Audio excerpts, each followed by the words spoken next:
Hey everybody, it's Shauna the Tax Goddess here live with you today to talk about your refund. So you want your refund, right? You don't really want to give it up. You always want to get it back from the government as soon as possible. You want to file. You need to be cautious. If you have unemployment compensation debt, if you have unpaid child support, if you have, there's certain types of federal and state debts.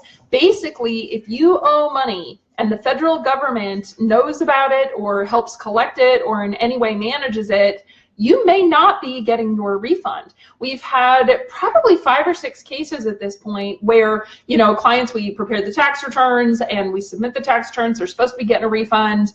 A month goes by, 2 months go by, 3 months go by, and our taxpayer does not receive their refund. So we're checking online. You can go to irs.gov and there is actually a button right on the homepage that says check the status of my refund. They will tell you that your refund has been reallocated to pay off the child support, to pay off the federal and state debts. So if you owe money to any of those agencies or the federal government, child support, and you want your refund for these cute little children right here. Anyway, if you want your refund, you can't get refunds for pets, trust me, that's a whole nother issue. We'll talk about deducting dogs on some other day. But if you want your refund, you really should be doing tax planning ahead of time so that you're not getting a refund.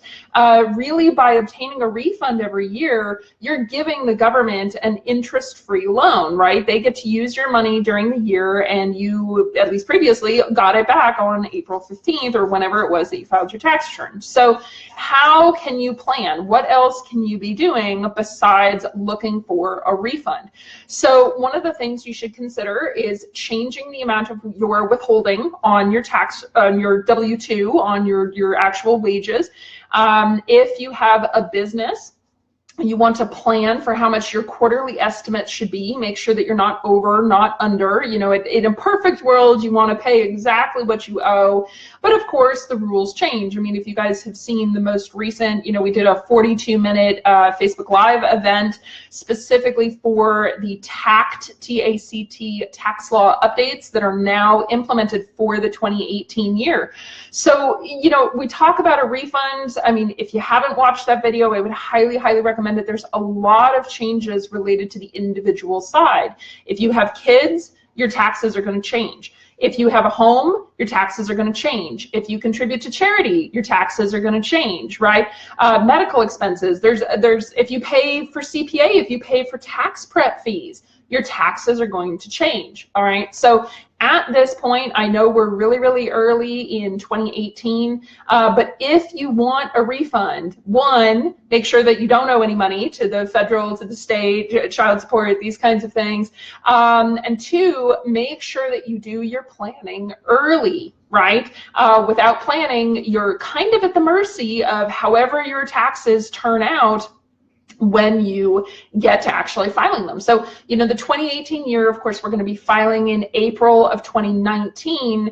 At this point, you have 13 or 14 months to make sure that you know exactly what your outcome is going to be. How much in taxes are you going to have to pay? How much in taxes are you going to get back, if any? One of the things, I keep looking at this word unpaid child support. One of the things that they are discussing, I don't believe that it's true yet, but one of the things they're discussing is actually not allowing you to take child care credits, dependent care expenses, these kinds of things. So, you really, really want to make sure that you can get your financial life in order so that the government isn't coming in, putting their hand into your money and taking it from you, especially if you're not prepared for it. If you know it's coming, maybe that's okay, maybe you're prepared to do that, but I really, really hate delivering the bad news that, hey, you were expecting a $5,000 refund, and guess what? Uncle Sam has taken it and reallocated it for you. Now, of course, that is within the governmental rights. That's what they do with your tax money, but much, much, much better if you owe them $10 and you can pay them on April 15th rather than having your refund just taken from you unexpectedly. So for those of you out there that do have any of these unpaid debts, you know, child support, federal and state debts, compensation, unemployment compensation debts, maybe you owe unemployment compensation back, make sure that you're checking with your CPA now, or worst case in the summer, you know, May, June, when the big rush of tax season is over. Sit down with your CPA, sit down with your tax preparer, and make sure that you are ready for the changes that have been implemented in 2018 that are going to impact your personal return. So as usual, if you guys have any questions, feel free to reach out to us at taxgoddess.com or on our strategic planning site, bigtaxdrop.com. Always love helping people, making sure that the money stays in your pocket. So hope you're having a great day, and we'll talk to you later.